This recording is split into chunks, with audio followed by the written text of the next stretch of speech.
So what is this assessment? Help explain why we need this and what this means for that homeowner. You got through the state fire marshal, CAL FIRE, working with county partners, teams of 2 go in. They will go into a property like this. They'll assess and they will photograph, and then they will post online after it's verified, about a 12-hour process, and people can go on a website. They don't have to physically be here to know if their property is damaged, and that will then begin the process for the property owner on insurance and getting us to a point where we can start the rebuild process. How quickly do you anticipate being able to do that? Well, as I said, I want all the inspections done within 14 days, every single structure that's been impacted by these fires. So that's thousands of homes. Thousands of homes, and so that's the mandate. Whatever resources they need, we said we're going to provide it. And then we're looking right now at debris removal. And you're looking at Herculean effort. I'll give you an example. We were just with the inspectors. They say it's a little different world now today with batteries, not just car batteries, but battery packs, people with solar, those Tesla wall batteries and the like. So the hazmat side of this is made a little bit more complicated, which is fine. We'll work through that.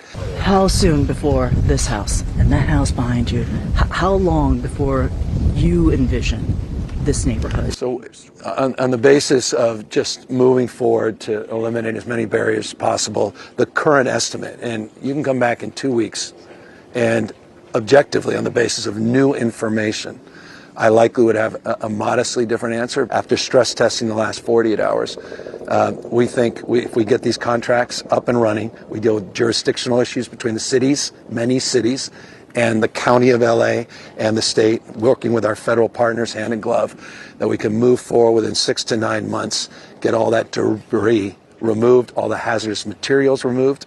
If we get this first 14 days done, that will start that clock.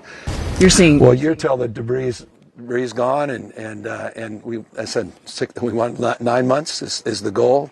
9 months to a year. You're looking at the magnitude of this, and with the hazmat side, it has to be done in a way that services the long-term needs. And then obviously you're going to learn from this process. Some of the buildings that are surviving, part of their assessment is why did they survive? In so many cases, it's building materials. It's not having the eaves. You see, this is a miracle. This house survived with the old structure where you can get those embers that would flow right into the attic, and that structure's gone, making sure that you never see new construction like that again. And then what about insurance? I mean, we know, we live here. Your house is insured, my house is insured. Yeah, the one I have, my dad's house is under the FAIR plan, the state's plan. And it's very expensive. Very expensive, and it's not great coverage. Right. So what do you tell people? We tell them that we are not only assessing all of that in real time and have hired an independent group to stress test not just the insurance market, but the utility market in California as well. We had that experience after Camp led to one of the largest bankruptcies in U.S. history, the largest investor-owned utility, PG&E. From that came a wildfire fund to help stabilize that market. And I say that because we're also mindful of the ongoing investigation as to the cause of this. And part of that cause determination, no one has an understanding fully yet of what caused these fires beyond just hurricane force winds, unprecedented winds, in the driest conditions since the 1850s as it relates to this dry January here in Southern California. Combination of those two things, but was it a utility line? Who's responsible? Was it ours? All those things are being determined. And so we're just stress testing the worst case scenario. If it was a utility, what does that mean to the utility market? As it relates to insurance, what does it mean to private insurers? Who are the insurers? We've been making a lot of reforms in our insurance market, and we'll need to make subsequent reforms. Something that's particularly pressing for this community you're standing in is lack of insurance. A lot of people inherited homes or were working class. Yeah. What about people who didn't have insurance? And that's going to be the most difficult and challenging thing. And that's where FEMA comes in. That's where the SBA comes in. That's where the state of California comes in. That's where the federal government comes in. That's where philanthropy comes in. People have lost their lives. They've lost their businesses.